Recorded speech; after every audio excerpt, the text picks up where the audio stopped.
ಇದು ಇನ್ಸ್ಟಂಟ್ ದೋಸೆ ಅದ ರೀ. ನೋಡ್ರಿ ಏನು ಮಸ್ತ್ ಬಣ್ಣ ಬಂದದಂತ, ಅಷ್ಟೇ ಕ್ರಿಸ್ಪಿನೂ ಆಗ್ಯದ್ರಿ. ನಡೀರಿ ಮತ್ತು ಈ ದೋಸೆ ಯಾವುದ್ರಲ್ಲಿಂದ ಮಾಡೀನಂತ ಈಗ ಮುಂದೆ ತೋರಿಸ್ತೀನಂತ್ರಿ.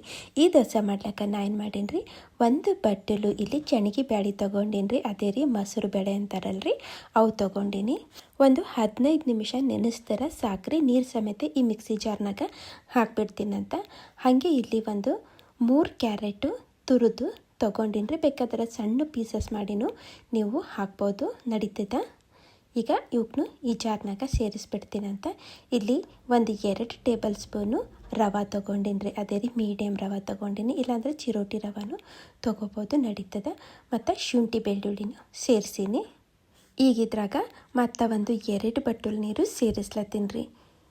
ಇಲ್ಲಿ ನಾನು ನೆನೆಯಾಕಿಟ್ಟಿದ್ದು ಒಣ ಮೆಣಸಿನ್ಕಾಯಿ ಸೇರಿಸ್ಲತ್ತೀನಿ ರೀ. ಬೇಕಾದ್ರೆ ಹಸಿ ಮೆಣಸಿನ್ಕಾಯಿನೂ ಹಾಕೋಬೋದು, ನಡೀತದ. ಖಾರಕ್ಕೆ ಈ ಥರ ನುಣ್ಣಗೆ ರುಬ್ಕೊಂಡು ತಂದು ಇನ್ನೊಂದು ಬುಟ್ಟ್ಯಾಗ ಎಲ್ಲ ಹಾಕ್ಬಿಡ್ತೀನಂತ. ಜಾಸ್ತಿ ನೀರು ಸೇರಿಸ್ಲಕ್ಕ ಹೋಗಬೇಡ್ರಿ. ಸ್ವಲ್ಪ ಈ ಜಾರ್ ತೊಳೆದು ಅವನು ನೀರು ತಂದು ಇದ್ರಾಗೆ ಸೇರಿಸ್ಬಿಡ್ತೀನಂತ. ನಿಮಗೆ ಕನ್ಸಿಸ್ಟೆನ್ಸಿ ತೋರಿಸ್ತೀನಂತ. ಒಂದು ಸಲ ಮಿಕ್ಸ್ ಮಾಡಿದ್ಮೇಲೆ ಗೊತ್ತಾಗ್ತದೆ. ನೋಡಿರಿ, ಈ ಥರ ಕನ್ಸಿಸ್ಟೆನ್ಸಿ ಇರಬೇಕ್ರಿ. ಇದಕ್ಕೇನು ನೆನೆಸೋದು ಬೇಕಾಗಲ್ರಿ. ಹೀಗಾಗಿ ಏನು ಮಾಡ್ತೀನಿ ಅಂತಂದ್ರೆ, ರುಚಿಗೆ ಬೇಕಾದಷ್ಟು ಉಪ್ಪು ಮತ್ತು ಒಂದು 1/4 ಟೀ ಸ್ಪೂನು ಇಲ್ಲಿ ಅಡುಗೆ ಸೋಡಾ ಸೇರಿಸ್ಲತ್ತೀನಿ ರೀ. ಸೇರಿಸ್ಲಿಲ್ಲ ಅಂದ್ರೂ ನಡೀತದೆ, ಚಲೋನೇ ಬರ್ತಾವೆ. ಅದರ ಸೇರಿಸಿದ್ರೆ ಇನ್ನು ಭಾರಿ ಬರ್ತಾವ್ರಿ ನಮ್ಮ ದೋಸೆ. ಇಲ್ಲಿ ಚಲೋ ಮಿಕ್ಸ್ ಮಾಡಿ ಈಗ ಚಲೋ ಕಾಯ್ದಿದ್ದು ಹಂಚಿಗೆ ಸ್ವಲ್ಪ ಎಣ್ಣೆ ಹಚ್ಚಿ ಒರೆಸಿ ಏನು ಮಾಡ್ತೀನಿ ರೀ, ಒಂದು ಸೌಟು ಈ ಬ್ಯಾಟರ್ ತಂದು ಈ ಹಂಚಿನ ಮೇಲೆ ಹಾಕ್ಬಿಡ್ತೀನಂತ.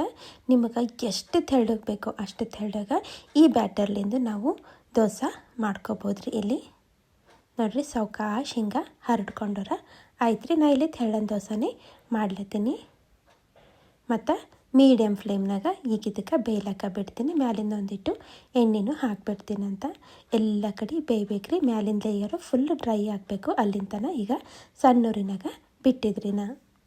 ನೋಡ್ರಿ, ಈ ಥರ ಬಣ್ಣ ಬಂತಂದ್ರೆ ನಮ್ಮ ದೋಸೆ ಇಲ್ಲಿ ರೆಡಿ ಆಗ್ಯದ ಅಂತ ಅರ್ಥ ರೀ. ನಿಮಗೆ ತೋರಿಸ್ತೀನಂತ ಯಾವ ಥರ ಬಣ್ಣ ಬಂದದಂತ. ಪರ್ಫೆಕ್ಟಾಗಿ ರೆಡಿ ಆಗ್ಯದ್ರಿ ನಮ್ಮ ದೋಸೆ. ಭಾಳ ಅಂದ್ರೆ ಭಾಳ ಸರಳ ಅದ ರೀ ಈ ಥರ ದೋಸೆ ಮಾಡೋದು. ಇನ್ಸ್ಟಂಟಾಗಿ ಯಾವಾಗ ಬೇಕಾದಾಗ ಯಾರು ಕೇಳಿದ್ರೂ ಚಟ್ಪಟ್ ಅಂತ ಮಾಡಿಕೊಡ್ಬೋದು ರೀ. ಹಾಗಾದ್ರೆ ಇವತ್ತಿಂದು ಈ ದೋಸೆ ವಿಡಿಯೋ ನಿಮಗೆಲ್ಲ ಇಷ್ಟ ಆಗ್ಯದ ಅನ್ಕೋತೀನಿ ರೀ. ಇಷ್ಟ ಆಗಿತ್ತಂದ್ರೆ ವಿಡಿಯೋಗೆ ಲೈಕ್, ಶೇರ್ ಮತ್ತು ಕಾಮೆಂಟ್ ಮಾಡಿರಿ. ಮತ್ತೆ ಸಿಗ್ತೀನಂತ್ರಿ ಮುಂದಿನ ವಿಡಿಯೋದಾಗ. Thank you.